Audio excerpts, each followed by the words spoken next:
নমস্কার। আমরা রোজই নমস্কার বলে থাকি। আমাদের মধ্যে আমরা কজনই বা জানি যে এই শব্দটি শুধু সম্ভাষণের নয়, বরং নমস্কার শব্দটি এক পরিপূর্ণ জীবন দর্শনের বাহক। এ ব্যাপারে একটি গল্প বলা যাক। প্যারিসে একবার এক ভারতীয় সেখানকার একজনকে নমস্কার বলে অভ্যর্থনা জানিয়েছিলেন। এতে সেই প্যারিসের ব্যক্তি মুচকি হেসে ভারতীয় ব্যক্তিকে বলেন, "মিস্টার, আপনি বোধহয় হ্যান্ডশেক করতে জানেন না।" তখন সেই ভারতীয় ব্যক্তি নিজেই উত্তর দিয়ে বলেছিলেন যে এই নমস্কারটাই হলো সবচেয়ে নিরাপদ ও মার্জিত হ্যান্ডশেক, যা কেবল হাত নয় বরং দুই মনকেও জুড়ে দেয়। এমন ঘটনা কিন্তু আমাদের জীবনে অনেক ঘটে। আজকের বিশ্বে যখন হাত মেলানো নিয়ে বিভিন্ন রকম সাবধানতা জারি করা হয়, তখন দুহাত জোর করে নমস্কার বলা একাধারে স্বাস্থ্যকর, সংস্কৃতিসম্মত ও আত্মিক এক অভিবাদন। নমস্কার শব্দটি বলে একজন পরিচিত কিংবা অপরিচিত মানুষ একে অপরকে কিছু না বলেও অনেক কিছু বলে ফেলে।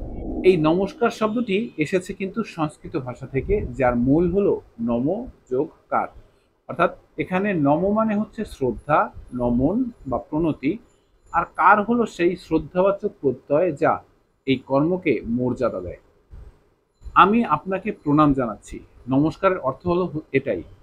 আবার গভীরভাবে দেখলে আমি আপনার মধ্যে যিনি বিরাজমান সেই চেতনাকে নতজানু হয়ে শ্রদ্ধা জানাচ্ছি, এমনও কিন্তু বোঝা যায়। নমস্কার শুধু মুখের উচ্চারণ নয়, বরং নমস্কার এক হৃদয়ের ভাষা। এই শব্দ উচ্চারণের সাথে সাথেই আমরা নিজের অহংবোধকে একটু একটু করে নামিয়ে আনতে পারি, তার সাথে অন্যের অস্তিত্বকে সম্মান দেখাতে পারি। মনে রাখতে হবে যে যে সমাজ নমস্কার জানাতে জানে না, সে সমাজ সহনশীল নয়, বিনয়ী নয় এবং শান্তিপূর্ণ নয়। আচ্ছা, একবার ভাবুন তো, কেউ যদি আপনাকে নমস্কার জানায়, আপনি কি অনুভব করেন? হয়তো মুখে কিছু বলার দরকার হয় না, কিন্তু একটা কোমল অনুভব, একটা নতজানু অভিব্যক্তি বলে দেয় যে নমস্কারের মেইন ভাবার্থ কি। এইখানেই নমস্কারের প্রধান জাদু।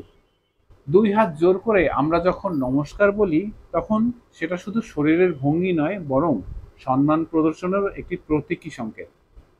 নমস্কার প্রদর্শনের জন্য ব্যবহৃত ডান হাত কর্মের এবং বাম হাত চিন্তার নিদর্শন। দুই হাত মেলানো মানে হচ্ছে আমার চিন্তা ও কর্ম এক হয়ে আপনাকে সম্মান জানায়, এটা বোঝানো হয়। সেই সাথে দুই হাত জোর করায় হৃদয় চক্র সক্রিয় হয়, যা যোগশাস্ত্রের মতে আত্মিক সংযোগ তৈরি করে। আবার যদি আমরা দৃষ্টিপাত করি শ্রীমদ্ ভগবদ গীতার দিকে, সেখানে শ্রীকৃষ্ণকে অর্জুন বলেছেন, তস্মাৎ প্রণম্য প্রণিধায় কায়ং প্রসাদয়ে তামহমি সমিদ্যম। অর্থাৎ, হে ঈশ্বর, আমি আপনাকে দেহ মন দিয়ে প্রণাম করছি। এই প্রণামই তো হচ্ছে নমস্কার। সুপ্রিয় দর্শক, সকল ধর্মেই সম্ভাষণের মধ্যে একটা শ্রদ্ধা ও শান্তির আকাঙ্ক্ষা থাকে, কিন্তু নমস্কার শব্দটির মধ্যে আছে আত্মিক সমতা। নমস্কার বোঝায় আপনি আর আমি আলাদা নই, বরং আমরা একই চেতনার দুটি রূপ।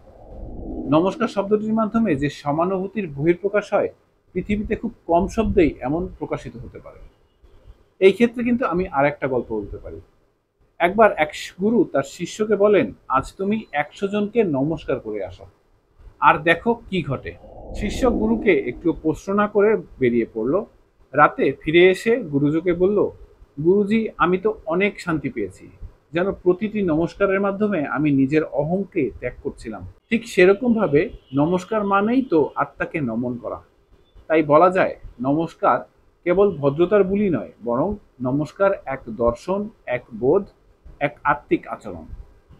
এই শব্দের প্রতিটি উচ্চারণে আছে বিনয়ের স্পন্দন, হৃদয়ের উষ্ণতা আর চেতনার স্বীকৃতি। তাই সবশেষে আবারও জানাই নমস্কার, কারণ আমি, আপনি, আমাদের সবার ভেতরে যে অনন্ত চেতনা রয়েছে, সেই চেতনার কাছে আমরা মাথা নত করি। সবাই ভালো থাকবেন। মনে রাখবেন, ধর্ম রক্ষতি রক্ষিত হয়, অর্থাৎ যিনি ধর্মকে রক্ষা করেন, ধর্ম তাকে রক্ষা করে।